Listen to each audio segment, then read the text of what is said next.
Gerbimi kolegos, gerbimi pacientai, kurie domitės paslaugomis Joniškio ligoninėje.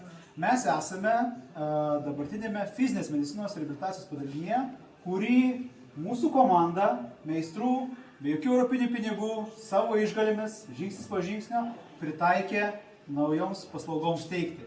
Ir šią progą aš noriu kviesti mūsų vadovą Valdą, mūsų pagrindinį brigadierių šitam skyriuje Joną, šventiškai perkreipti juostelę, nes reikia pažymėti simboliškai. Prašau, vyrai. Paimkite. Krikštas padarytas, kolegos. Tai aš tiesiog, ačiū Jums.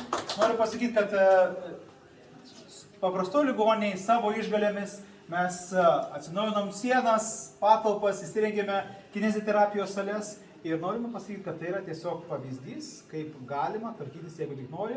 Ir svarbiausias ingredientas čia yra žmonės, žmonės, žmonės. Žmonės dėl žmonių, žmonės vieni dėl kito ir žmonės dėl pacientų. Tai ačiū visiems ir tiek šiam kartui.